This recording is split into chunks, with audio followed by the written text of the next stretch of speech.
Y esta industrialización que comenzó en Inglaterra, obviamente se extendió.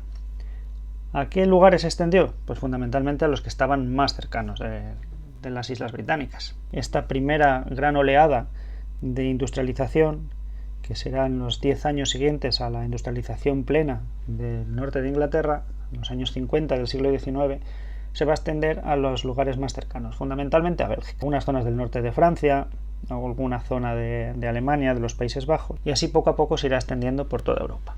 Esto hizo que algunos de estos países, a pesar de incorporarse a la industrialización de manera un poco más tardía, sí que se aprovecharon de ello también, porque se ahorraron los costes del ensayo y error que tuvo lugar en Gran Bretaña, de manera que ya adoptaron directamente las técnicas industriales más beneficiosas y más productivas. Va a ser el caso de Alemania, que se va a convertir en uno de los grandes competidores industriales de Gran Bretaña. Aquí podéis ver unos puntos concretos, los puntos que están en morado. Esos son los puntos donde la industrialización es más fuerte y normalmente tienen que ver o bien con posibilidades comerciales, es decir, en la zona de Cataluña, por ejemplo, que veis marcada ahí, o en la zona de Málaga, en esas zonas que tienen un puerto, con lo cual la comunicación es fácil y pueden importar materias primas, o bien en zonas donde se encuentran minas de hierro o minas de carbón, fundamentalmente carbón, que va a ser la fuente de energía. En el caso de Francia, Francia debe su industrialización, que como veis es un poco dispersa, se va a concentrar sobre todo en el norte y en el este del país. Esta industrialización se va a basar en los recursos hidráulicos, en los grandes ríos de Francia, que van a ser utilizados tanto como transporte como para mover, para poner en marcha algunas máquinas. Las industrias más fundamentales que vamos a encontrar van a ser la textil y la siderúrgica, por las razones que hemos visto en el punto anterior. Ya sabéis, la industria textil tiene mucha demanda, se aprovecha del desarrollo del algodón, y la industria siderúrgica para la fabricación de maquinarias y las vías de ferrocarril que necesitamos para las comunicaciones terrestres. En el caso de Bélgica, las razones son también parecidas. Los transportes son baratos porque en Bélgica hay muchos canales, de manera que la comunicación y el transporte de productos y de personas es bastante más sencillo, y además es una zona en la que el crecimiento demográfico era muy alto, es decir, había mucha población que va a suponer un incremento de la producción y también un incremento de la demanda. Y además hay un aspecto cultural, y es que en la zona belga, en la zona de los Países Bajos en general, hay una mentalidad de inversión y una mentalidad de utilizar la banca no como un espacio simplemente de ahorro, sino de inversión en otros bienes o en otras empresas. Y además contamos con que en Bélgica tenían una gran tradición artesanal, de manera que su cambio, su transición del artesanado a la industria va a ser rápida. Hay abundancia de carbón, hay también hierro, de manera que esta industria siderúrgica lo va a tener muy sencillo para despegar en este país. En el caso de Suiza, aunque Suiza carece de recursos naturales, es decir, ya sabéis que es un país entre montañas donde no tiene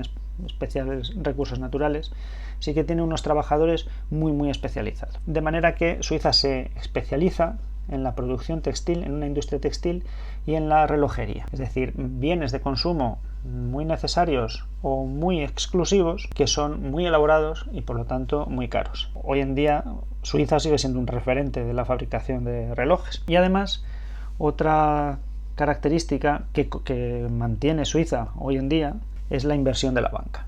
En Suiza la banca se hace muy importante y invierte en los lugares donde más beneficios puede obtener. En el caso de Alemania, que es uno de estos países que se desarrollan rápidamente gracias a la revolución industrial, este nuevo país que se acaba de crear, acordaos que la unificación de Alemania se finaliza en 1871. ¿Qué ocurre en Alemania? Pues Alemania tiene una gran abundancia de carbón. De hecho, la mina de carbón más grande de Europa hoy en día aún sigue estando en Alemania y sigue estando en explotación. Entonces, con este carbón la industria alemana se puede poner en marcha y además se beneficia de ese invento que, si os acordáis, cuando estudiamos la unificación alemana ya estuvimos viendo el Zollverein, es decir, una unión aduanera que entre los distintos estados antes de la unificación se pudiera comerciar sin pagar tasas, de manera que se desarrolla mucho el comercio pide un desarrollo de los transportes y estos transportes lo que fundamentalmente necesitan es la industria siderúrgica y por supuesto una fuente de energía, el carbón, que como es muy abundante en Alemania, pues lo tiene muy sencillo. Y el último gran país que se industrializa a marchas forzadas, pero que no está en Europa, va a ser Estados Unidos. ¿Por qué Estados Unidos? Pues porque todavía tiene un gran contacto con Gran Bretaña. Recordad que las 13 colonias inglesas que forman los Estados Unidos eran colonias de Gran Bretaña, y en Estados Unidos además tienen una grandísima abundancia de recursos, sus fuentes de energía, sus materias primas son amplísimas, abundantísimas.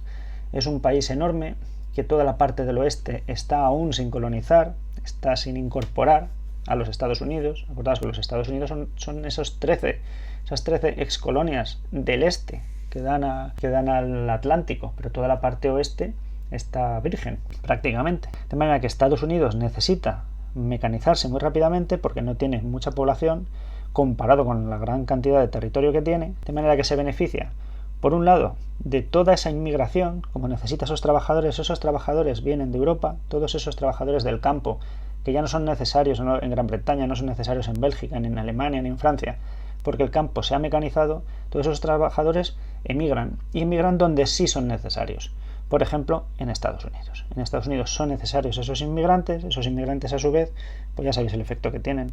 Aumentan la producción, pero también aumentan la demanda, etc. Se desarrolla muy rápidamente el ferrocarril porque es necesario para conectar el espacio tan grandísimo, los espacios tan grandísimos que tiene Estados Unidos, que sigue teniendo hoy en día, y además tiene unos recursos naturales impresionantes. La minería se desarrolla mucho, carbón existe en abundancia, de manera que la industria textil y siderúrgica despegan rápidamente, y además en los estados del sur, donde el clima es más benigno, se desarrolla mucho el cultivo de algodón. Ese algodón que va a utilizar esa misma industria textil estadounidense y que además se va a exportar para las industrias europeas. Hay otros países que tienen una industrialización bastante más tardía. Y como veis en el mapa, pues fundamentalmente son los países del Mediterráneo, Portugal, España, Italia y Grecia, y otros países que están un poco más aislados, por ejemplo, el Imperio Austrohúngaro o Rusia. Hay aquí un país que no hemos incluido en estos países de industrialización más tardía, pero que será muy importante y tendrá muchísima importancia, que será Japón. Japón, gracias a unos líderes y a la aceptación del emperador del Japón a finales del siglo XIX, aproximadamente a partir de 1868 y sobre todo a partir de los años 70, Japón, por orden de sus gobernantes, se industrializa a una velocidad aceleradísima, ya viendo que va a entrar en conflicto con los países europeos o con ese nuevo país, con Estados Unidos, que se están industrializando muy rápido.